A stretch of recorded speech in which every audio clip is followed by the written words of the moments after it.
to math class. Today we are going to talk about tenths and hundredths on a number line. So it's really important that we understand and make sure that we know about decimals and understand their place value, because this will really help us when we do this assignment today. But before we get going, make sure that you have out your math book. I'm pointing to mine right now, math book. And you have a piece of paper and a pencil. On the right-hand side of your paper, please write your name, the lesson number, and the date, April 16th, 2020.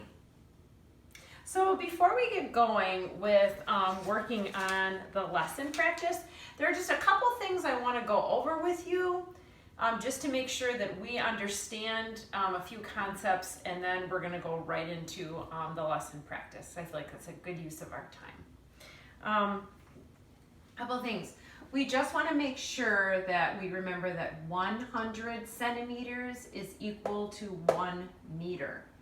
Okay? That is something that's going to come up quite a bit, and we want to make sure that we understand that concept because that's going to be helping us a lot. Another thing we want to make sure is that we understand in the decimal places, when we deal, like this is considered, when we look at 4.57, 4 is the whole number, 0.5, 5 is in the tenths, 7 is in the hundredths. That's that second decimal spot. That is review. We've done that before. I just wanted to remind that to you, okay? So why don't we do this? Let's turn right to page 651, and let's take a look at letter A for lesson practice. And these 2 points that I point out to you will be very, very helpful for this lesson.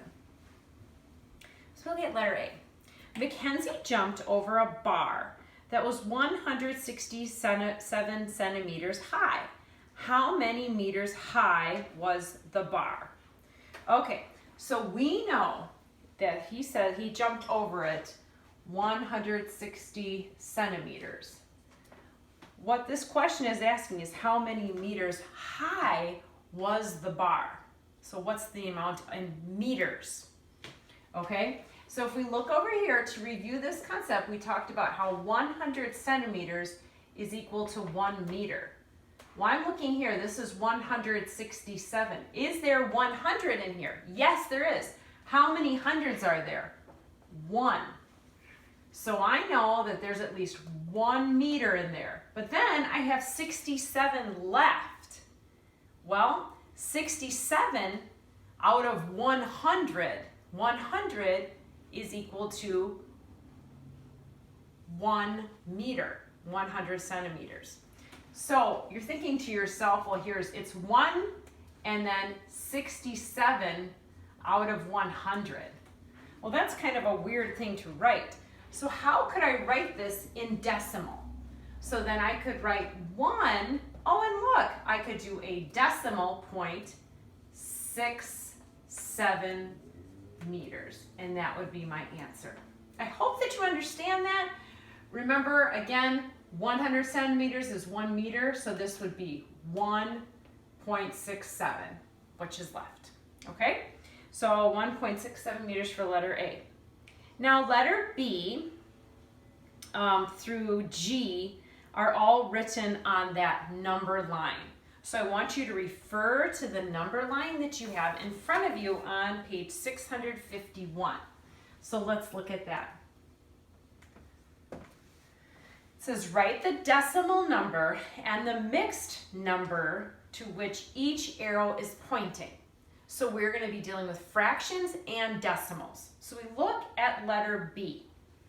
And what we're going to do, if you look between the 5 and the 6, there are a certain number of lines.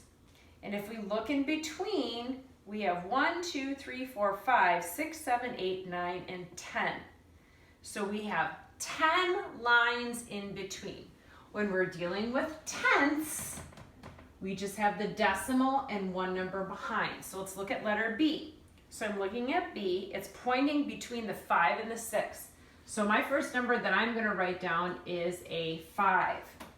Now I'm going to write my decimal, and since we're dealing with 10 lines in between, that means we're dealing with tenths.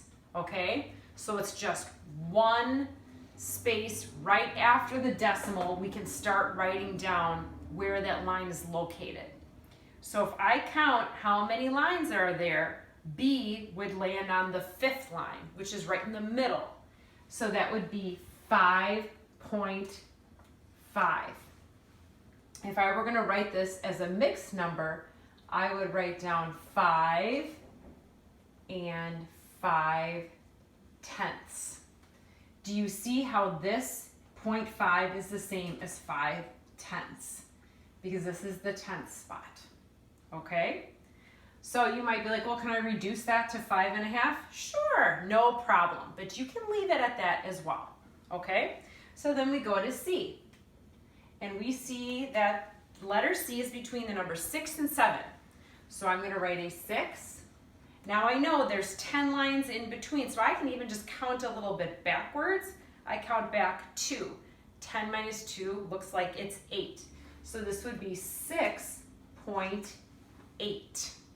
Now if I were to write that as a mixed number, it would be 6 and 8, because it's on the 8th point, on the 8th line out of 10 lines, which is the same as 6.8. Then we look at letter D. D is between 7 and 8. So we always go with the number before 7. Then we count 1, 2, 3, 4. It looks like at the 4th line, and then we put our 0.4 as a mixed number. 7 and 4 out of 10, or 4/10. Now when we're dealing with E, F, and G, those, if you look, there's quite a few more lines than there are above. And that is because between 4 and 5, there are 100 lines. So now we're dealing with hundredths, okay? So we have to make sure that when we write our decimal, that there are 2 numbers after the decimal so that we know that we're working with hundredths. So let's take a look at letter E. Letter E. If we look at that, it looks like it's pointing to that line that is 5 lines after the 4. So if we look, we put our number 4. But now I can't put just 5 there because that would be 5/10. So what I need to do is I need to put a 0.5 because that now is in the hundredth spot. And if I would write that as a mixed number, it would be 4 and 5/100ths. All right, moving on. So then we go to F. Well, it looks like I'm going to write the 4 down because the F is between the 4 and the 5. Now, you're probably like, how in the world am I supposed to count all these? Well, you can take a look. If you look at the chart, you see that some of the lines are a little bit bigger, and those are the 5s. So you can count by 5. So that's what I'm going to do. 5, 10, 15, 20, 25, 30, 35, 40, and it looks like it's right before the 45, so that looks like 44. So I would go 4.44. My mixed number would be 4 and 44/100 because it's on the 44th line out of 100 lines. And then finally for letter G, it's still on the 4, but I'm actually going to count backwards because it looks like it's almost to the 5. And if it was to the 5, it would be 100. But it's at the line before that, the bigger line. So that would be 5 before. Well, what's 100 minus 5? 95. 4.95 or 4 and 95/100. All right. So now, hopefully you understood that. Remember with the number lines, so if you see bigger spaces, that usually means that it's dealing with 10. All of those smaller ones we're dealing with hundredths, okay? So now we take a look at letter H.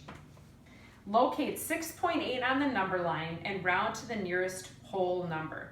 Well, if you take a look on H, there are 10 lines in between. Well, obviously, if you count where 6.8 would be, what is it closer to? 6 or 7? And the answer obviously is 7.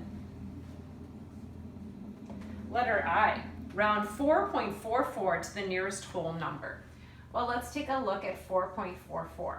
They want to do the nearest whole number, not a decimal, whole.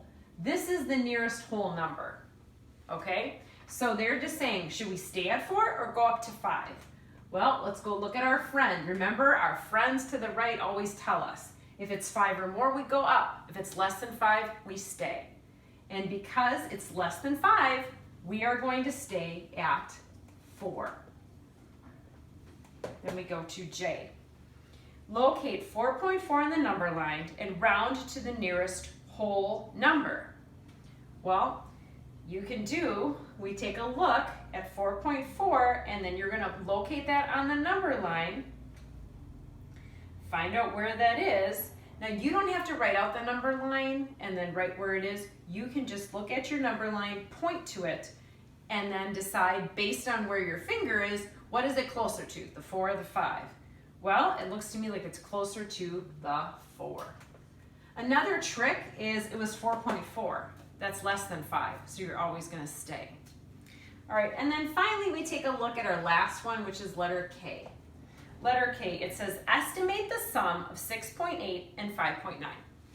All right, so 6.8, 5.9. We need to estimate, so we need to change this to a whole number. Well, again, we're either staying or going up. We look at our friend. Our friend is more than 5, so we're going to go up to 7. We do the same thing here. Are we going to stay at 5 or go up? This is also more than 5, so we're going to go up to 6. Now it says estimate the sum. Remember, sum is an answer to an addition problem. So we add it together, we get 13, and that is our answer. All right, so 4th grade, your assignment for tomorrow is to complete pages 651 to 653, and you are going to do numbers 1 through 30. If you have any questions, please let me know. If not, I will see you at next math class. Bye.